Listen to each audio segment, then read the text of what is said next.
Welcome back to the world of Regcasts with fighting talk today, data center orchestration. If you don't try it, your replacement will. You'll be replaced, and someone else is going to do it if you don't. Well, is this true? Are we exaggerating? I don't know. We're going to find out in the next hour. Now, who's going to help me find out? Actually, first of all, before I tell you who's going to help me find out, I'll do the thing I always forget, which is tell you how to use your little window, your tiny television window for best advantage. And the best advantage you're going to get out of this is use the questions tab. Ask us questions, because we've got people here to answer it who know quite a lot about this sort of thing. And so they can help. We are here to help. Please do that. Send us your feedback afterwards. Wait until afterwards, please. And also you can download the slides. So you can do that, something to keep, souvenir of what happened to you today. Who's on our Regcast today? Well, it's me, obviously. I'm Tim Phillips, you know me. But from Microsoft, Greg Charman. Greg, welcome to the studio. Thank you. First time in the studio? It is indeed, Tim. It's nice here, isn't it? It is, very nice. Excellent. Now, we've got, there's data center orchestration. Yes. Data center automation. Similar kind of phrases, do they mean the same thing? No, not exactly. Automation is generally around automating the functions within a particular activity, like, say, incident management, incident remediation. Orchestration is actually about making your IT tools support the business process. So cross-silo tools working together. So orchestration is kind of a bigger thing. It's a bigger idea, bigger concept. You can get to automation, but not really get orchestrated. You do both. Automation becomes a bonus of orchestrating your enterprise tools together. Got it. I think. Okay, and also from, we'll definitely find out and see if I have got it, if I ask any questions later on. From Avanade, our sort of specialist in this area today, is Graham Rushton. Graham, you're welcome as well. You're also a virgin. I am. This is my first time in the studio. Lovely. And now, this, also the other thing about data center orchestration, automation orchestration that always comes up is if you get your data center working without people being involved, then those people get sacked. Not quite true, unfortunately. So what we're looking at is that if we can redirect the funding to more appropriate areas, more valuable IT areas, then you can really drive the business. So what we're talking about is automating those repetitive tasks that your IT guys are probably doing half in their sleep anyway, and actually getting them on some more interesting, some more valuable IT. So the good side of this is that we're making your job less tedious. Indeed. Yeah, and finally, from our old mates Freeform Dynamics, the Dog Lord is here. He's back with us. It's Dr. Stats himself. It's Tony Locke. Tony, welcome. Thank you very much, Tim. Good to be back. Excellent. Now, what we're saying here is you can have a data centre that's working perfectly well within its limits, but if it hasn't got this sort of stuff, it's very suboptimal. Yeah, it's how to make things better, not about how bad things are. So the businesses might think that they're doing particularly well, but if they fail to adapt to what's coming along, then they risk failure. Yeah, it's absolutely evolution in action. You know, there's always chances to make things better, and let's find something to make it better and push it on. Now, have you read any good books about that lately? About making things better or making them worse? About businesses that fail to adapt failing? Read a few books about things that do fail quite spectacularly. Well, let me suggest a book to you about that. It's called Fit to Bust and is written by Tim Phillips. It's published by Kogan Page at £14.99 and is published this week. It's available from bookshops and also online. Just remember, just because it ain't broke doesn't mean you don't have to fix it. Tim who? Now, Greg, tell me about working in silos. This is how most data centres tend to work, isn't it? Yes. People have bought multiple enterprise tools from many different vendors. Those tools support individual silo activities, and a lot of them offer some automation within that particular silo, so I can do things around that tool that help doing things with that function better. And people have typically aligned their IT businesses, but accidentally or on purpose, to the way those tools operate. So we've been led by our software? Yes, absolutely. They are defining how the business processes operate because of the limitations of the user interfaces that they present. Tony, from the reg readers, about what proportion of them are doing this? We find that there are reg readers who are really ahead of the game, and lots of guys in there who are just keeping things going. But we know that there are certainly some people who are moving forward. Small numbers, but there are certainly people out there doing this. It's like everything. this is still relatively new, so the numbers that are doing it are quite small, but they tend to be also the ones that, because they're moving forward early, they've just seen the advantage and want to work at it. So the moving forward that you're talking about is basically to turn things vertically like this. And Graham, explain the difference that, in doing this. What does it mean you do differently? Where do you start on doing things differently here? So typically, as you work through these kind of processes, it means that you're crossing lots of different teams, and that's lots of different handoff points and lots of different points of the ball. It's difficult because people tend to have these horizontal jobs. Yeah, absolutely. And so there's lots of points where things get handed off, and you'll find that we've come across quite a few companies where a process will go through, it'll get passed to someone, that person happens to be on holiday for 2 weeks, and lo and behold, it sits on that guy's desk for 2 weeks and only gets action when it comes back. And obviously that's not a great use of your IT resources. It could be done better. Let's link things together, and this is what this slide's showing you. Greg, the problem then has to be that with these handoffs between people, then you can't carry on with the same sort of structure in your IT department. No. You have to completely turn out the cupboards and change everything. Yes, the IT processes cover multiple silos. So if you want to adapt and become more dynamic, you've got to realign your IT teams to support that cross-silo working. So you become one IT working together rather than a group of fiefdoms. But to do that, you've got to get the tools to help you match that as well. What's the incentive in the short term to get people to do this? Because this does sound like something that's going to be quite painful at the beginning.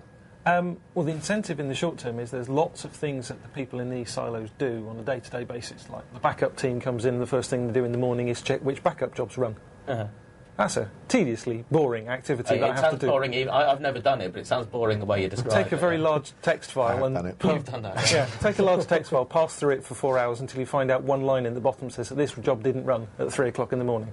Oh, yeah. And I've got God knows how many qualifications. Yeah, if this is the way that you're living, please let us know about this. We'll try and get you out of some of these jobs. So what you're effectively saying is, and that might be because there was something else completely.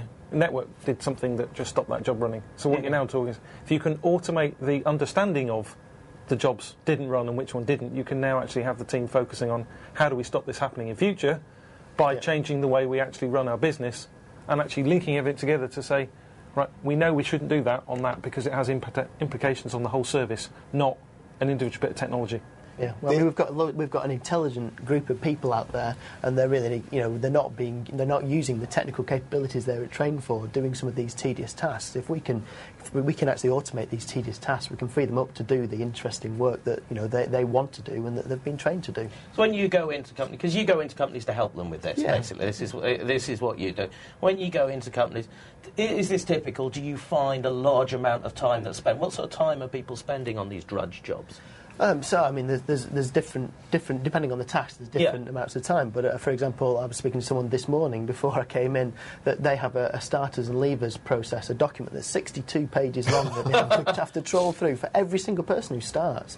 I mean, that's a prime candidate for automating. I mean, a lot of those tasks you can just click a button and do, and it's amazing that we've not thought about it before and actually getting people out of these situations. The interesting thing as well is that lots of these things that we've got not covering all of the silos, all the way down there, the reality is that they do impact across the board, pretty much everything. And that's always been the way in IT. In the big companies, they've still got lots of these silos. In fact, in smaller companies, the silos haven't really existed, and it's been the same people doing everything anyway. So there's been a lot more natural integration, but still very much manually. So this is a big company problem specifically, is it? Small companies have the problems in terms of the automation and the orchestration, but they've got fewer people to actually do that, so they've been naturally much closer to doing things, so they're more comfortable. So it might be easier for them to make the change. Politically, it's easier to do. From a culture point of view, it's easier for them because there's less of them and they all sit in the same place, so they all natter and talk and help each other. But the problem the small companies have is, if you're small, you want to expand. Yeah. And if you don't automate the day-to-day work that your small IT team you can't scale up.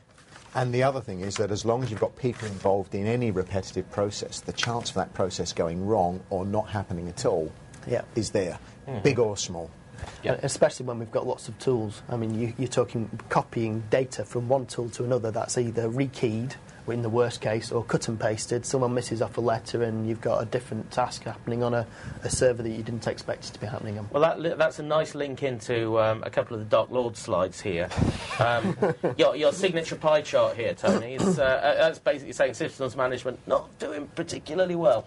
Certainly in systems management, we know that things are not very well joined up. You know, the number of people who say that things are very well joined here is 44%, but frankly, that tends to be well joined up in a particular silo. You know, we've dug a bit deeper into this. Yeah. So the reality of the number of organisations that have got good joined up processes across multiple tools is very, very small. The ones here who say that they've got a lot of fragmentation, 18%, they're the ones that actually are being really honest. The ones that think things are really well joined up, they might be joined up, as I say, but it's only in a very small part of what they're doing, and they've probably got a lot of manual integration going on there anyway. So the systems management might be joined up, but usually the joined up glue at the moment is someone. Someone doing something. And in the stuff we're going to be helping with today, well, I hope we're going to help with it, but Greg, for this, do you need to be in that dark blue, very well joined up portion of the circle first before you start looking at automation? No, because as Tony said, and I agree with his stats and figures, whether people say they're joined up or not, usually they're not. And what they are, if they are joined up, all they're doing is throwing raw data from one place to another, which doesn't really support the process that they're trying to do, because you've only got half the information you want. So what you're actually doing is saying, if we join the tools together, following an orchestration type method and automation, we can actually say, where do we want to get the information from? And that might be 3 or 4 different places before we pass it to the end system. So, you know, a service desk, raise a service desk ticket. I don't just want the event information, I want some configuration information, I want to do some test and diagnostic steps, I need some information from storage, what's the network rankings going on in the background. Bring all that together and then raise a ticket that actually tells me what on earth's going on, rather than all I've got is the raw nuts and bolts that came out of my event management system. I'm broke. And that's always assuming that the event management systems notice something's gone wrong before the users telephoned in to say that something's gone wrong, because monitoring still isn't very good. And when we break down your systems management here, Tony, as well, I mean, this slide just shows a lot of things, nothing particularly good. It shows that people are using a lot of different tools, either, you know, commercially obtained packages across the board, but there's still an awful lot of manual intervention going on there, and as you can see from the grey bars on the right-hand side, there's an awful lot of lack of knowledge about what we're really doing every day. You know, the unsure or not quite applicable is huge, which frankly is something that we know organisations are struggling with. You know, the Red Readers have told us time after time that they've got problems with managing their systems well, particularly as things are expanding, especially as things like virtualization come online, making it even harder to actually know what they're doing, and they're getting more processes that people are expecting to happen much more quickly than in the past. So the need for automation has never been greater. The conversations I've had with customers, even just you going down and talking to the IT guys and you ask them what do they do on a day-to-day basis, and until you actually ask them that question, they don't really know what they do on a day-to-day basis. If you actually think about what do I do on a day, well, I don't really know until you sit down. Well, what do you do? Well, I do these things when I come in. How long does it take? How many people involved? And you suddenly realise, oh, actually, I do a whole load of things, and I now know why my 60-70% of my job is incredibly boring and I hate it. So 60% of your job is incredibly boring and you hate it. We hope this is not in that 60%. There's a bit of a time and motion man thing going on here, is there? There's a bit of a process of discovery is the push. Yeah, it's a process of discovery, because ultimately, if you're going to do this, somebody is going to need to understand that we need to change the way the business operates, and we're going to need some money. The other thing's working out where to start. Yeah, and you need to know, because some things that might seem obvious, and we'll suggest some target as we go through, some target areas, they don't apply to everybody immediately, and they may not be the things that are your low-hanging fruit. It might be a lot of customers with, when I've talked to them, they're very keen on doing virtual lifecycle management of virtual machines. And when you sit down and talk to them, actually the biggest problem is that 60% of all their incident tickets in their service desk are password resets. Right, yes. Right, low-hanging fruit, right, we'll do that for you, but in the meantime, let's get the guys in and we'll fix the password reset problem. That's another thing about this, is it's not all about highfalutin, complicated processes. It's a lot of really simple things that we're talking about taking the human intervention out of.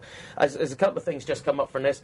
Very quick one, first of all, Tony, the sort of sample size for your stats, Dr. Stats? I could look it up, but given that it was a reg survey, then it was certainly in the hundreds. It's certainly, and it's certainly extremely robust. People from around the world. So as robust as any web survey can ever be. So there's slight skews in there, so people who wanted to answer. That's why the numbers who said that they were automated, given that we were asking about automation, they were all probably influenced by that to answer the survey in the first place. So that, again, attracts people who have done more automation, which is why the numbers are perhaps higher than in the real world. Higher than they would be in the real world. But I know when you put your reports up on your website, you're always all that information is very much up there. Also, there's a quick one from Eric as well, who's talking about, do you agree that consistency, quality and audit trails, they're more important than speed gains, or you need both. Yeah. You need both. Ultimately, if you're looking to do any sort of standardised process, then ITIL, COBIT, we're going to talk more about it, but they say your process must be standardised, it must be repeatable, it must be auditable. You can't do that with a human being, because they will not follow the process. I have an inbox, I have an outbox. All I'm interested in is getting inbox to outbox. And if I can miss out a part of the process that you put in a document that I don't think is important, I will. If I can put a dot in a field instead of what you think I'm going to put in there, I will. So what you have is, the point with IT for now is, the business is looking for you to improve your responsivity and give me things quicker and more timely. If I orchestrate it, I can also give you the standardised, repeatable, auditable activities. Although one comes out the back of the other. I certainly would agree with the reader in terms of it's consistency that I think is the most important, but businesses quite often think that it's the speed that's more important, whereas you've got to find your own sweet spot. It's a balance that works for you. What you'll typically find is consistency will also give you speed, because it doesn't fail. Yeah. Okay, so you don't. You're taking out a level of checking and more haste, less speed. Yes. My mum used to say. Your mum was an IT manager as well. So you come from a long line of IT managers. I don't think she knows IT that well. We'll get her on and we'll find out. Just a quick another one, Graham. So when we've got these questions, it's good to get to them quick. From when you go in, we're talking about drudge jobs as if everyone's desperate to get rid of them. Mm-hmm. But Raj was asking, do you think there's an element of job protection working against this? As in, people know their job's pretty boring, but at least they've got one at the moment, and they're worried that they're not going to have one if you take away their boring jobs. I don't think so. I mean, we've got a limited amount of resources. I can't see any IT department saying, we don't want to spend the money on more valuable IT, on turning it around so that you're actually driving the business, not the business hammering you all the time to say, where's my server, where's this? But I'm thinking about the individuals on this here, because, we made the joke about time and motion men. And the classic thing about, back in the 60s, the time and motion men, everybody on the work floor, everyone on the shop floor hated them, because they knew that if they found out that people on the shop floor were a little bit lazy or incompetent, then they get fired. Yeah. Well, I don't think that applies in IT, because if you actually ask the IT director to quote one of the numbers from one of Tony's competitors, there's the 80-20 rule. 80% of IT budget is spent on keeping the lights on and 20% on new services, whereas the CIO actually has a target. He has a target of 80% is on new services and bringing in new stuff, and only 20% on keeping the lights on. And at the moment, if you ask lots of IT, when I go out and talk to customers, they all have a backlog of new service. We can't get this stuff done quickly enough because I don't have the people. Yeah. So what you're actually saying is, if I can get rid of the drudge work, then I can give my first line guys can now be more intelligent, so they can take on second line activities. Second line who didn't get a chance to go on the training course because they're desperate to be more intelligent, get time to go on the training course, become third line, and third line now get to do service implementation, which is what they really want to do anyway. But the fear, the perception of there being a problem there is absolutely correct. We know that's the case. People are worried about their jobs. Can't take that away.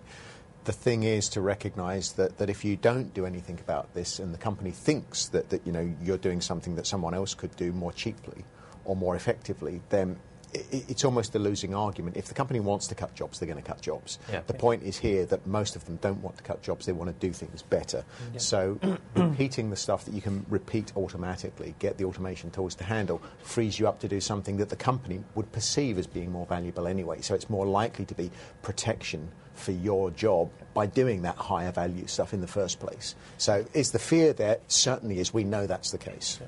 Okay, well, let's have a look here in the next couple of slides. But have a bit of time looking at exactly what we do, because it's all very well to say to people what you need is some automation, mate, and but what we need to be able to say is, what does that mean that I'm going to do? Graham, can you have a look at this at the beginning? When you said there's a lot of processes here that are undocumented and error-prone and slow. Yeah. When you go in, is it really obvious when you're looking at a company where those processes are, or are they difficult to find? It's not immediately obvious. You have to actually talk to the employees and say, look, where do you feel like you're wasting your time? And things like password resets are very obvious. Password resets are classic, is it? Yeah, absolutely. Because you can actually say, right, it takes my employee, 10 minutes to dig out the details and do that, and I can quantify that with an amount of money, and I do 60 a day, for example, and you can times that up, and it's very easy to build a return on investment business case for just doing password resets and implementing that. Undocumented here, would you, Greg, would you recommend that people go into a process of documenting everything that they do? No, because you'll spend more time doing things that don't actually improve the business. Exactly what I was just going to say. No, definitely don't document it. The closest you probably need is a swim lane diagram which says, this is what the input is, this is what the output is, and these are the steps that we need to achieve in the middle. Yeah, that's the documentation. You spend half your life updating. Don't bother doing any more than that, because your orchestration automation tool will now control that process, and you can see it in the tool. That's what we're following. So just the tool almost makes it self-documenting. Yeah, it is. Okay, and when we get on the errors, the problem with process that are error-prone, it's sometimes people don't exactly see where the errors are or how they're happening. Some of that comes back to the companies who have got documented processes have a documented process that's about that thick. Yeah. So odds on anybody following that?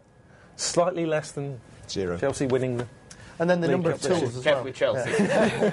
And we also talked about there being lots of different tools, and you're talking about having to transfer information between them because they're just not connected, and that's just a prime opportunity for someone to make a mistake or for something to go wrong. All the research that's been carried out almost since IT began shows that the biggest cause of service interruption is not hardware failure or software failure these days. It's somebody's changed something, and that's where mistakes happen. People make mistakes, not deliberately. It's just that's the nature of people. It's really hard to type lots of stuff inaccurately, time after time after time. It happens. A question from Paul, who's listening to what we're saying here, and he's saying most of this is exactly what people have been talking about doing since the 1980s. Yep. What's different today?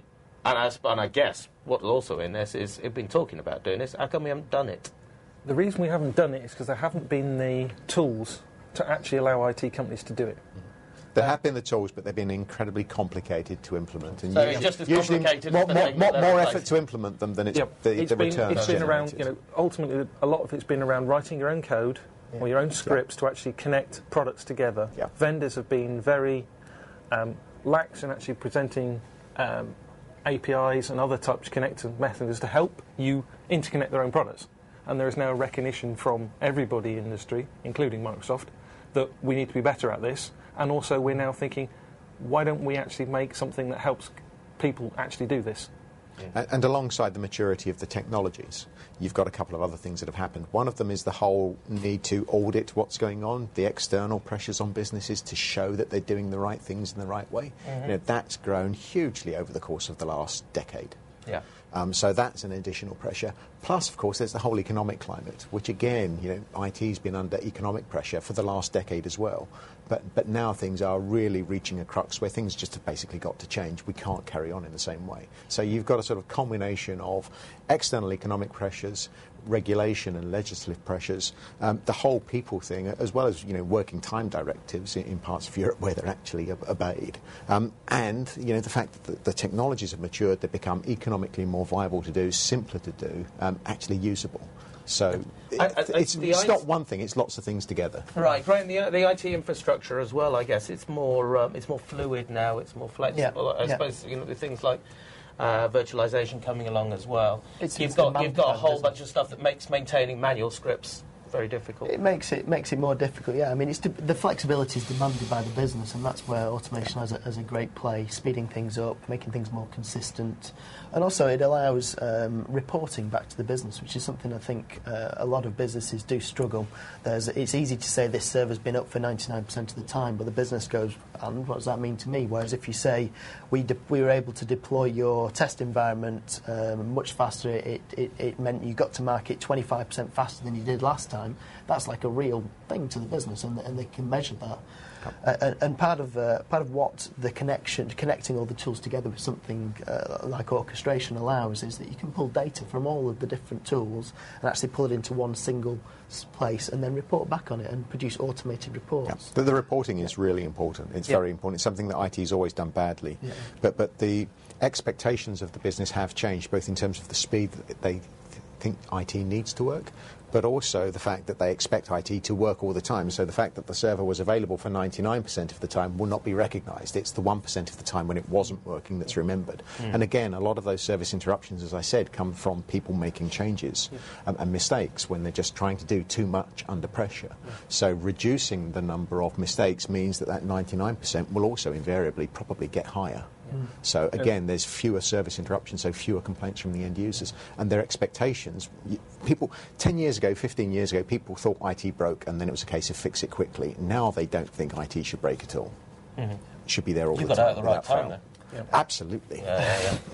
The business think IT is a service. I have a HR application where I need to go and submit my expenses. That's what me as a business use. That's what I'm interested in. Whereas what IT have typically done is, well, we know which servers are underneath that, so that's what we'll tell you about. Don't care whether that's... Tell me whether the service is manage the service. And that's a challenge that IT companies are now having. You've got to understand, and that means you've got lots of different things across the piece, including things that you wouldn't traditionally have called IT, like a HR application, right, which is something... That was software development guys. Unfortunately, that's now part of IT infrastructure. Because it's part of the service. Now, you've broken this down in this table here. Yep. That this is yours, isn't it? Where you've broken it down into things that people can do. Yeah. Can you explain a little bit about what this is, what the different columns mean? Well, what I say, a lot of people say, well, where do I start? What are the people who've done this today are doing? So these are the three big areas where people have made significant impact already in implementing automation and orchestration. This is the low-hanging fruit, the place it's easy to show the advantage. I so hate that phrase, and I find myself nodding along with you. It's the easy to do stuff, easy to justify stuff. So, incident management, that is what everybody has on their plate every day. Yeah. Lots of faults, lots of diagnostics. Whose fault is it? When you start getting service, you end up... Lots of companies lots of people out here will probably understand the ping-pong firefight. Who was it? Where was it? You get several, and eventually... My stuff's okay. My stuff's okay. Yeah, you put 8 people in a room and you bang their heads together until somebody admits that, yes, it was me. You haven't got time to put 8 people in a room every time, bang their heads together, so that's what you're looking at. So what do you do? What do you replace that with? You replace that with a tool that actually runs diagnostic steps for everybody, so, the database guy would have run this step, so you run all those activities, you run all the network activities, you run all the server activities, anything else, and then you put all that together and look at the results automatically. If you see this, if you see this, this means this is what the problem is, and it is ours. Or if you see that, it's networks, so that's where you put it. And you do all that diagnostic, so that's what actually goes into the ticket, so you can allocate it to the right team, either automatically, because it's passed the tick, or you can give it to the operations guys and go, we've done all these steps already, you don't need to log on, you don't need to get your laptop out, look at the results, and then fire it in the right place. And the optimal is zero human involvement along the way. Absolutely. The optimum is it gets fixed, it's diagnosed and fixed automatically, so that you can now start focusing on the wood. Realistic? For small errors, yeah. Things like the log's full and the server's fallen over, that's something that can easily be fixed automatically. I mean, it's really about understanding your environment. If you've got processes that you use already and it's always the same problem, that's easily automated. There will, of course, be problems that we need the guys out there to fix on, when they break. So they're not becoming redundant; they're just becoming more required. They're more focused on the things that can't be fixed by the other things. What you need to start doing, IT companies need to manage by exception. These things we know we can fix easily. These ones we don't know about. So they now become exception, and we manage the exceptions rather than it's known unknowns and things That's like it. that, isn't That's it? it. And Because customers say, how do I find that out? Well, if you go and ask your first line, they'll have a run book of these. When you see this fault, this is what you do. Yep. Go automate those, and then start teaching the first line. And it's a case of getting people to actually trust the automation so that they allow things to be remediated automatically rather than still having the manual intervention. OK, we've now identified the fault. Do we trust the tool to automate it on its own, to fix it on its own? And that's beginning to happen as well. So it's not just the diagnosis and letting people do self-password resets because they can't access a service. It's, pushing that acceptance and trust in the technology further down the stack. Yeah, and quick fixes really improve the reputation of IT with business as well, and you find that it has a knock-on effect of actually sort of improving that relationship. you're not the enemy anymore. Yeah. Now, so talk to me a little bit about provisioning. Graham, you take this on. So provisioning, a lot of companies will have either a completely handcrafted build in the kind of worst case, or they'll have some scripts. Is your heart sink when you see these, when you go in there? Not so much sink, but when you kind of see the documents and you see the guys ploughing through them on a regular basis, and you ask them what their lead time to produce a server is, and they go, oh, worst case 6 months, and they go, well, how does the business feel about that? And they go, well, they're not best pleased. Yeah. So when you can turn things around and say for a virtual server, it can be built in 13 minutes. Whereas even a physical server can be built from bare metal in a couple of hours. So all automated, just press of a button. You know it's going to be repeatable. You know it's going to be more reliable than it potentially would have been previously. And also, automation allows you to actually manage that life cycle. So yes, you've created the server, but when it's reached the end of its usable life, i.e. the person who requested it no longer requires it, quite often they'll go, well, I'm just keeping that just in case I'll need it in the future, and the resources never get freed up. We call it virtualization sprawl. I think every single company that's got a virtual platform will be experiencing it to some extent. Automation helps kind of close that loop and actually bring the resources back into the shed. As long as the company has some form of resource throttling mechanism in place, which essentially means chargeback or blame back. So that people do free things up, because otherwise they don't. Otherwise, there's no incentive for them to do that. Exactly, there has to be an incentive to let things go. I know this actually. And this is a really big topic. This is a big topic, and it is one of the things that people are.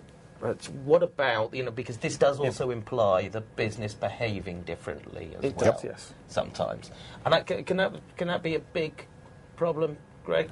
It can be. It is a cultural change that people have to understand.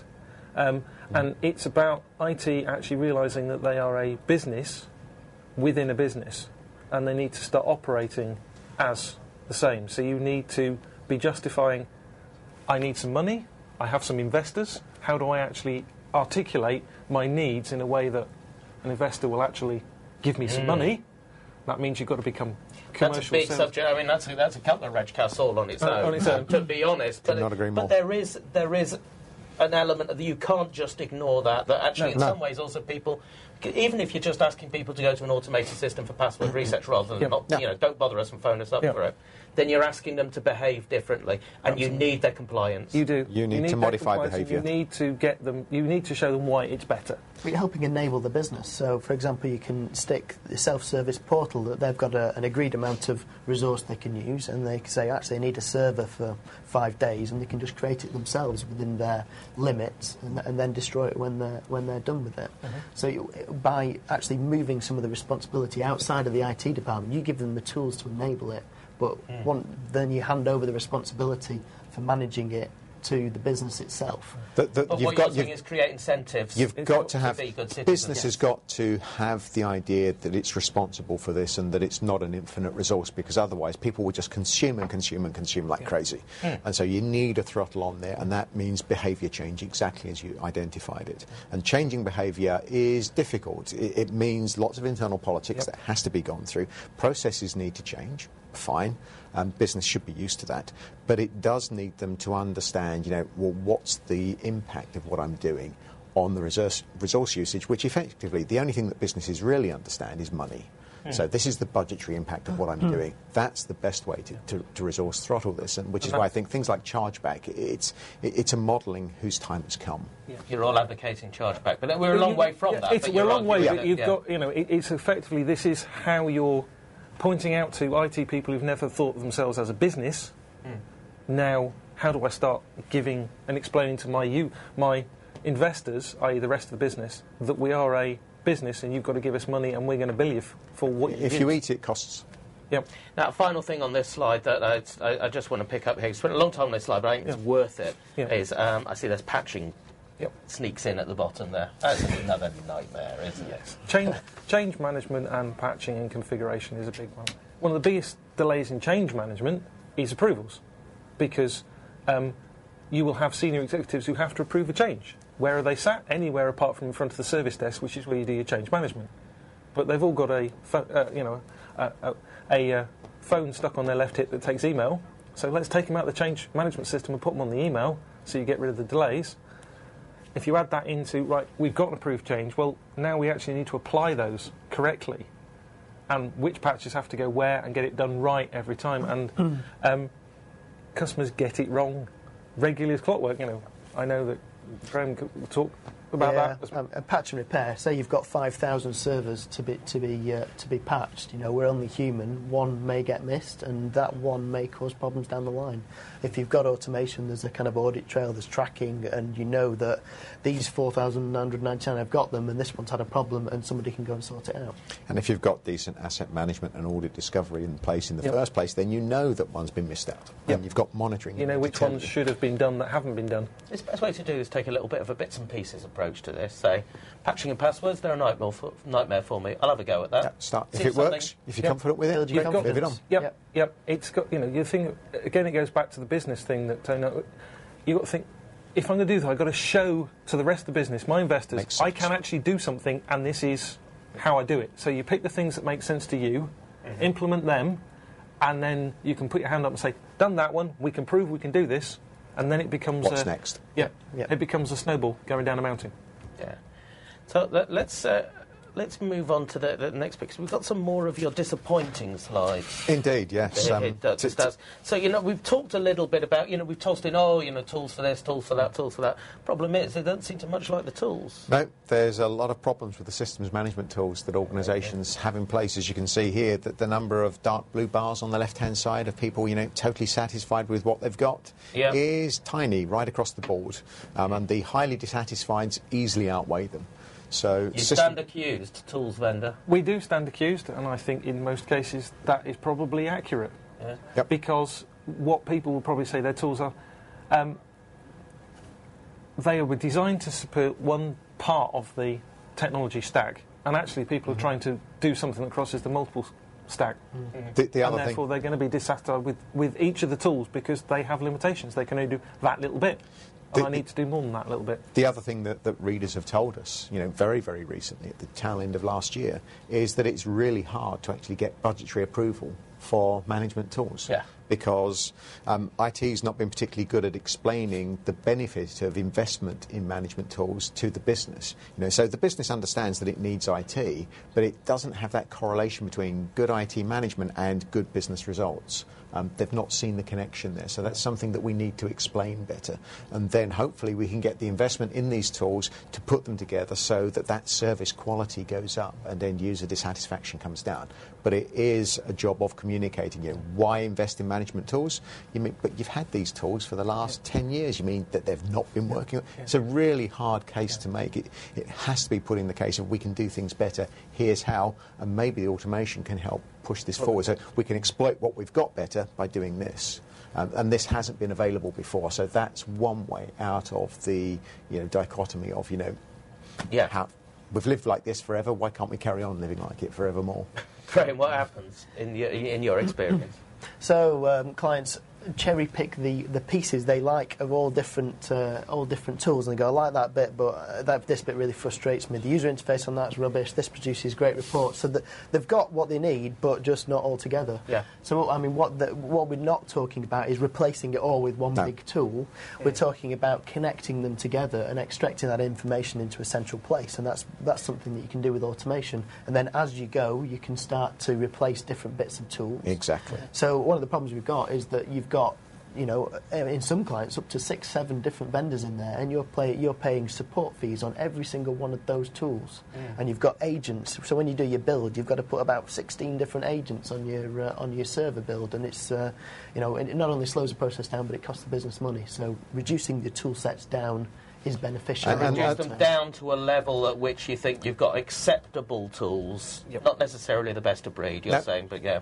You need good enough, but the point is that the tools you have now are probably good enough in a lot of instances, if only they work together better. Yeah. And again, another recent survey we did with the register readers told us that when people are asked if they want better functionality in their management tools or the management tools to work together better, the work together better came out on top.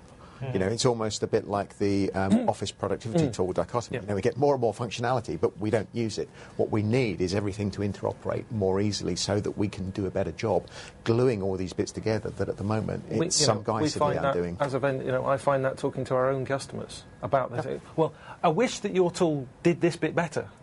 Well, it does.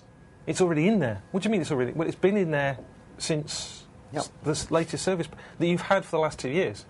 They're so busy down in the weeds, they don't actually have time to look at the tools they've already got. Yep. Yeah. So when you actually come in and say, right, we can orchestrate all of these tools, by the way, we can actually enable the bits of functionality that are in the tool today that you don't use to do it better. It's about like getting those level 3s to go on the training courses that we mentioned they couldn't get on today. Yep. They can find this out. Yep. Now, talking to training courses, I need to get on to this idea of sort of best practice. This always comes up, doesn't it? It does, yeah. And do people need to do this? So explain this slide, Tony, because it's a bit... Well, it confused me. I'm not saying it's complicated, I just say... It's basically a combination of a number of slides that we've done, but the main thing here is that organisations that actually see IT as being an enabler for them to do better things, to do new things, part of the value creation chain inside the business, are more likely to have adopted a best practices approach, whether it's ITIL or COBIT or bits and pieces, doesn't matter. But it's more that they've got the philosophy of using best process as part of their organisation already, versus those organisations where IT is seen as a necessary cost, who are almost certainly just perpetually doing firefighting and nothing else. For those guys, they've got much less adoption of best practice. And best practice, you don't have to do ITIL end-to-end. You pick the bits that are good for you. You don't have to do any best practice. You just want to do a best practice and follow that process. So what's your views on ITIL and COBIT? You need to use them. As exactly as Tony said, I'm a full advocate of you use the bits that are appropriate, and the bits that I think are appropriate out the very big ITIL bit is the bit that says your process must be standardised and repeatable, and you need them auditable. I could have come up with a process that said that. Yeah, exactly, but that's what effectively that's what people are attempting to do with ITIL. Yeah. Look at our process, work out how we want to do it the same way each time, so that we don't keep making the same errors every time, or every possible error under the sun. It's more the philosophy. Catch the spirit of it. ITIL has got the philosophy. Here's a number of different processes that you need to undertake. Whether it's change management, whether it's deployment, whether it's security, it doesn't matter. It's about balancing the flexibility with the structure. So ITIL's got some fantastic ideas in there. I think if you implemented everything, you might find that things started going rather slowly in your business. Pick and choose the bits that make most sense to your business. You don't boil the ocean, and again, you adopt the process that works in your business. Everybody could have a change management process inside their business, but in some businesses it will be different to others. Absolutely. It's what works for you, but make sure that it is repeatable, standardised, and a process rather than just making up as you go along. No, I don't like asking questions that I've got absolutely no idea what they're saying, because I make myself sound really stupid. But there's a question here. Isn't this what runbook automation or IT process automation across products and processes promised in the past? Runbook automation? Yeah, runbook automation was an old name for IT process automation. It's an old mainframe term saying, here's a list of things we do on a day-to-day basis, go do them as a task. Well, now that stopped when you hadn't got a mainframe that you can run a task against. People still have mainframes. Yeah. There's a lot of mainframes out there. Don't insult mainframes when Tony's around. Let me rephrase that to say it stopped when everybody didn't just have a mainframe to run all those tasks against.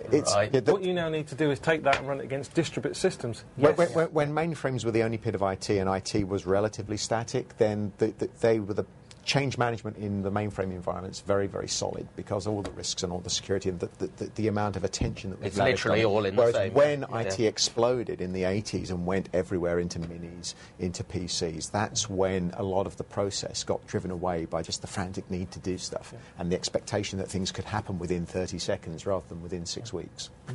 And those tools, yes, exactly that question. That is exactly IT process automation, rumble automation are the things that are supposed to do it, and we have been telling people about it for 4 or 5 years. The fact that 90% of the people have not been listening doesn't mean that IT process automation and rumble automation is still not the way to do it. The difference is there's 10% out there going, we've already achieved this, we know how to do this, and we're gone. See you. It's a little bit of a listen to your dad kind of argument here. Unfortunately, it is, yes. Things have simplified. That's the point. It's the technologies to enable you to do that now. The promise of the early technologies is now deliverable in the solutions that are becoming available now. Right. Now, let's talking of solutions available now. Let's get on to a par list, which is basically is why you're here. Well, it is, yes. I will admit that other automation technologies are available. They are indeed. You might want to check them out. You may, but ultimately what you're looking for, whichever way you want to do it, so I'll talk about a par list because I'm not going to comment on the rest, you're looking for a tool that allows you to come with a few key things. So integrations to all the enterprise tools that I've got. Because if these tools don't interoperate, you need something to... You need ultimately, they don't integrate today. Yeah.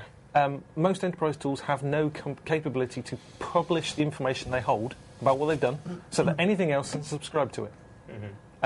So you need something that comes out of the box with integrations to all of the enterprise tools you've got, whether they be from the vendor in question or a third-party vendor. You need to be... when I've built something, I need to be able to reuse it multiple times. I don't want to have to write scripts to actually make this automation. You want drag and drop, because this is aimed at your IT level people who understand the process. I don't give it to a coder. If I give it to a coder, 6-8 weeks later, if I'm lucky, they come back with something that didn't look like what I asked them for. Yeah. So it's renaming that, and you need stuff that comes out the box to actually allow you to do these things. So I don't want to reinvent the wheel every time, because there's lots of people out there who do it. We've got partners who've done this for lots of customers, so they can bring that and say, this is how you go about doing it. It's back to that previous slide we had on the ITIL and the COBIT and the best practice. We know that people want to find examples of best practice. And if you can show them something that really works and is good, then they'll use it. They might modify it and adopt it, but everybody doesn't want to create it for themselves from scratch each time. They might have some stuff that they do genuinely want to recreate and rebuild themselves. But if you've got something that works for 95% of people, I might be one of the 95% of the people it works for. Show me, I might tweak that here. Great. So that's why the out-of-the-box bit, I think, is possibly more important than any of the rest of it. How much of this stuff do you have to do, Graham, yourself, as a sort of like the expert who comes in from outside, and how much do you just give to them and say, there you go? So a lot of the work's about actually understanding what process needs to be implemented. A par list, as you can see from the diagram, actually makes it a lot simpler. It's almost like a Visio with a go button, not to kind of simplify it back down to that, but effectively it's drop and drag. It's also kind of forms-based. You pick the bits of information you want, and there's no... You can run scripts, but you don't have to actually run any scripts in there. It's all drop and drag and nice and simple to use. So you use this? We use this, so we have a tool set that actually kind of sits on top of this, sits on top of the System Center suite and drives the whole shebang, and we have a lot of these processes already out of the box there, so provisioning of servers, decommissioning of servers, all that sort of thing in there. Right, so you can say, right, what you need, you're going to need some decommissioning over here, you're going to need some of this, you're going to need some of that, and then you drop that into this. And that sort of thing. Okay, now, and also we've got our list here of it looks like about 500 different things. So this is what it takes to actually take the tools and sit in, make sure that those tools. That's what you're looking. What we've talked about is integrating the enterprise tools that customers already got. Yeah. So you need a tool that has all that out the box. So put my hand up and say, we have all that out of the box. And that's what you're looking for, and that's exactly what the guys at Avanade have built around that, is taking that capability and now turning that into things that they can implement for their customers at minimal brain effort. I see there's people looking at this carefully now and thinking, I haven't got my stuff in there. I better drop them a line. Yep. Well, very simply, if we haven't got that integration pack already, and I hasten to add we keep those up to date in Microsoft, we have a whole eco partner development who can actually build third-party integrations that we don't have. Right. And we actively encourage that within Microsoft and will continue to encourage that. And those just drop straight into the tool as if we'd written them at Microsoft. Right. So Opolis is a Microsoft acquisition. It is a Microsoft acquisition, yes. They acquired it in 2009. Right. So it was a fully functioning business. Fully functioned, had been around for about 9 years before we acquired them. It's a bit of a dark horse in the Microsoft toolset because it actually extends Microsoft properly out into the rest of the data center, makes it into a bit of a heterogeneous tool, which in the past has been a criticism. Focused. I like the idea of Microsoft having dark horses. It's been dramatic, doesn't it? We have pie chart of death. The wheel of doom, as we call it, that sits underneath the rest of the system center suite. This is stuff, Graham. This is stuff that enables people to self-diagnose really where you are. But are we saying that everyone's heading towards public cloud? Well, this is a slide I produced to go and talk to partners, talk to clients around about the kind of journey they're on. Now, this isn't saying that everyone's going to end up at the public cloud or a hybrid situation. A lot of people don't want to end up there. A lot of people don't want to end up there, and there's a lot of battles to be had before people move into that space. But what we are saying is that it's a journey. So you start off, back in the 80s, and you've got pure dedicated environments. Every single application has its own stack of servers.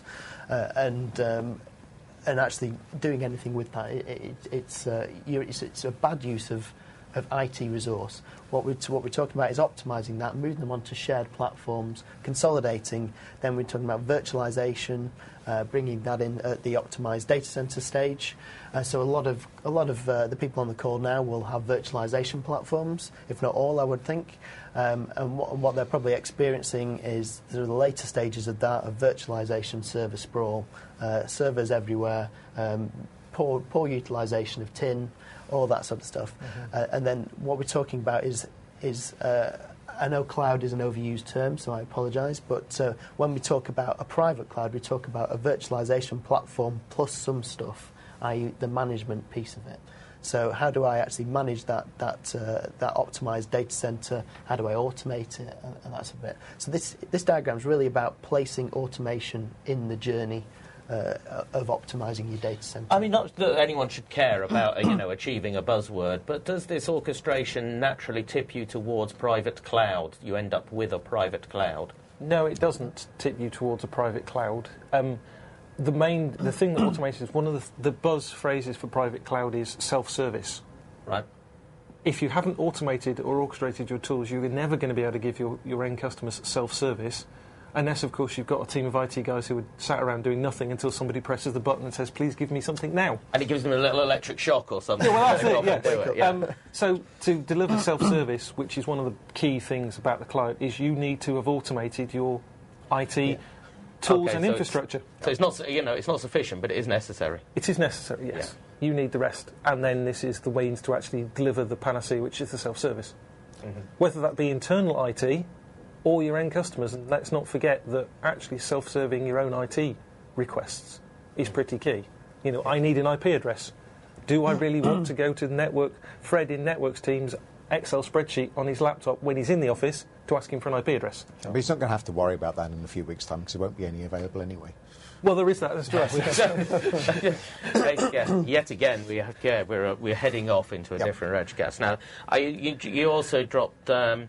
You also dropped some of the Microsoft products into this to see whether they sort of fit in these different places here. Yeah, these are just the products that actually enable the move from each step. So obviously moving to non-optimised to optimised, you're virtualising, so it's actually got Hyper-V in there.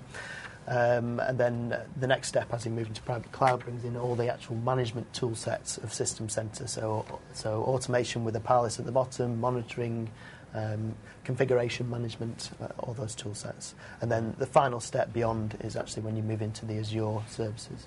Yeah, let's have a look. These are your proof points that you gave us here, Greg, on these sort of things. How you stand by these? Where do these statistics come from? I will stand by these because these are things that I've actually implemented using a Parlis. I was acquired with the company. Aha. So, yes, I have done these at customers myself. So these things I know we have actually achieved. And one of our Parlis partners, a small outsourcing company called Accenture, actually did stand up at a Gartner conference and say they had done this. Right. So some of these we have actually had. Some people are looking at this and think it's pretty basic stuff, isn't it? But then again, I suppose this is the stuff that everybody has. These are the stuff that everybody has, yes. Yeah. These are sort of things you do. You can go and talk to customers, and I did one not long ago for a pharmaceutical company, and you came out, we identified like 23 odd people that they could actually, of work that you could automate, and they had a backlog of like 20 odd people's worth of work they knew they couldn't do. So hang on a minute, if I can save 23 effort and I've got a backlog of 20 I'm not doing, don't need to spend any money, don't need to buy any more, don't need to get anybody because I've got more work to do than I've actually got people to do.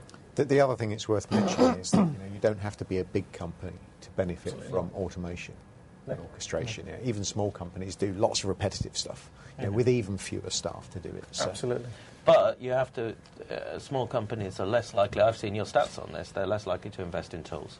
They're less likely to invest in tools, they're less likely to invest in anything. And back to the virtualization, we know that fewer than half of small businesses have done any server virtualization whatsoever. No. So it's still by no means pervasive. So there are a lot there's more to do. But it doesn't mean that there's not advantages in doing it. Yes.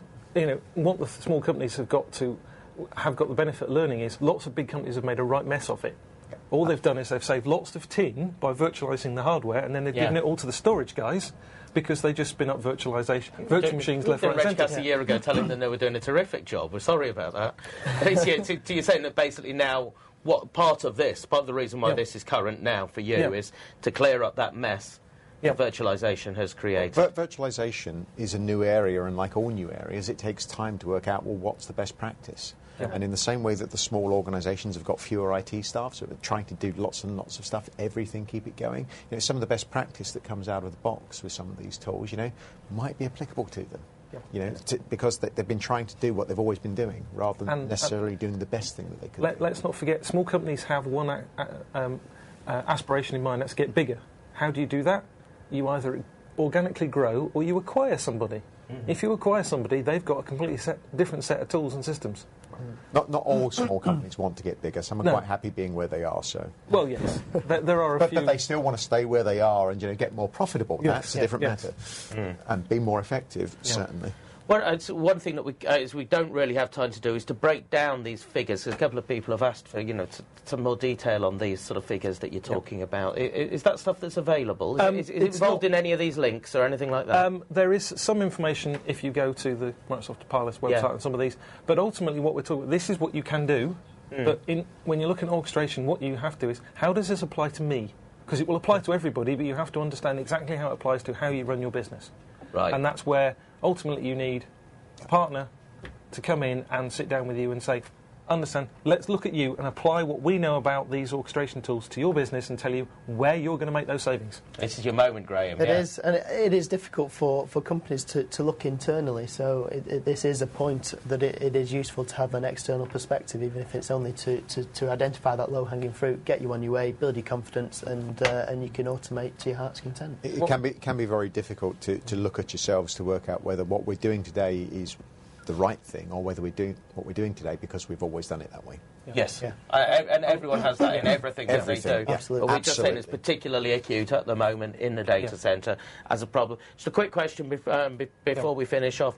Just we're looking at those the integration packs and everything. People say, are these integration packs charged if they're from third parties? If they're from third parties... The ones on that list, ones on the slide, they come as part of a Parlis at no additional cost. If you need one that isn't on that list, then they would be chargeable from a third party. Yep. and they come at different costs depending on exactly who you're buying them. There are vendors who are actually building integrations into a Parlys for their own tools, so they will become at no cost because that's part of... Right, because the vendor's thinking, Yep. I better get on and do that. And Yep. are they all in version 6.3? A very specific question. Absolutely. Yes. Yes. Everything there, because someone's saying they thought that maybe some of them weren't in 6.3. No, all that on that That was list a rumour. are in... All those on that list are in Just gossip. 6.3. Good-o. We're out of time. Super. We're out of time, guys. This has been fantastic. We've got a lot of questions. I think we got through most of the questions, at least the spirit of all of the questions. Thanks for all of those. Anyway, that was great. And, so it's a Greg and Graham. Thank you. I hope your first time in the studio has been tolerable. Enjoyable. Yeah, that's good. Yeah, you can come back when we discuss this again. Doc Lord, thank you for your presence. Thank you very much. Once more, Dr. Stats. It's been great. And, it's goodbye from me. Thank you very much for coming and watching this. Hope it's been useful. Let us know what you think in your feedback. And until next time, it's goodbye from me, Tim Phillips, author of Fit to Bust.